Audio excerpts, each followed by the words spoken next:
నమస్తే my dear cricket lovers. ఈరోజు మనం డిస్కస్ చేసుకోబోతున్నాం ఇండియా వర్సెస్ న్యూజిలాండ్ మొదటి T20I match preview, playing 11 and match అంచనా గురించి.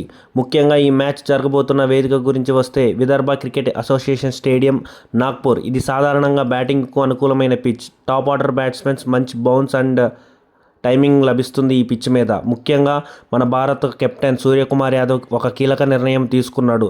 నెంబర్ 3లో ఇంజూర్ అయిన తిలక్ వర్మ ప్లేస్లో ఇషాన్ కిషన్ని ఆడిస్తున్నామంటూ క్లియర్గా చెప్పేశారు.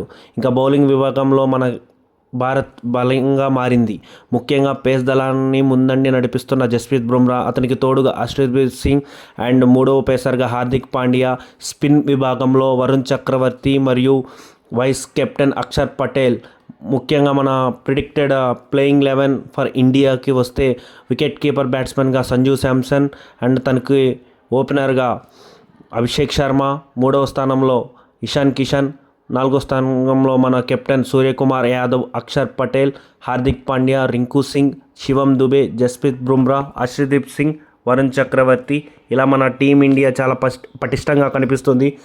మొన్ననే మన మీద ODI సిరీస్ గెలిచిన ఆనందంతో పాటు మరియు రాబోయే T20I వరల్డ్ కప్ కోసం ఈ యొక్క 5 మ్యాచ్ల T20 సిరీస్ని ప్రాక్టీస్ మ్యాచెస్గా తీసుకొని వాళ్ళ యొక్క ప్లేయింగ్ 11ని సెట్ చేసుకోవడానికి చూస్తుంది. మరియు ముఖ్యంగా వాళ్ళ జట్టులో పవర్ హిట్టర్స్తో పాటు క్వాలిటీ పేస్ బౌలింగ్ చాలా బాగా మిక్స్ అయి ఉంది. ముఖ్యంగా వాళ్ళ యొక్క ప్రెడిక్షన్ 11 చూస్తే Finn Allen, Devon Conway, Glenn Phillips, Matt Chapman, Daryl Mitchell Santner, Rachin Ravindra, James Neesham, Lockie Ferguson, Ish చౌదరితో పాటు మ్యాట్ హెన్రీ.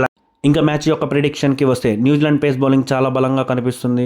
మళ్ళీ వాళ్ళ యొక్క టాప్ ఆర్డర్ బ్యాట్స్మెన్స్ నుంచి మిడిల్ ఆర్డర్ బ్యాట్స్మెన్స్ వరకు చాలా పటిష్టంగా కనిపిస్తున్నారు. మరీ ముఖ్యంగా వాళ్ళ యొక్క బ్యాటింగ్ డెప్త్ లేకపోవడం వారి యొక్క బిగ్గెస్ట్ మైనస్ పాయింట్గా మనం చెప్పుకోవచ్చు. మరి మన టీమిండియా విషయానికి వస్తే హోమ్ కండిషన్స్తో పాటుగా బ్యాటింగ్ డెప్త్, మళ్ళీ మన బుమ్రా, హార్దిక్ పాండ్యా టీంలోకి తిరిగి రావడం వల్ల మన టీమిండియాకు చాలా పెద్ద ప్లస్ పాయింట్గా చెప్పుకోవచ్చు. కాకపోతే మనకి సూర్యకుమార్ యాదవ్ ఒక ఫామ్ ఒక బిగ్ మైనస్గా చెప్పుకోవచ్చు. ఇంకా మ్యాచ్ ప్రిడిక్షన్కి వస్తే మా అంచనా ప్రకారం టీమిండియా ఈ మ్యాచ్ గెలిచే అవకాశం కొంచెం ఎక్కువగా ఉందని చెప్పుకోవచ్చు. ఒకవేళ మా వీడియో కానీ మీకు నచ్చినట్లయితే లైక్, షేర్, సబ్స్క్రైబ్ అండ్ కింద ఉన్న బెల్ ఐకాన్ని క్లిక్ చేసి మమ్మల్ని, మా ఛానల్ని ఎంకరేజ్ చేయండి.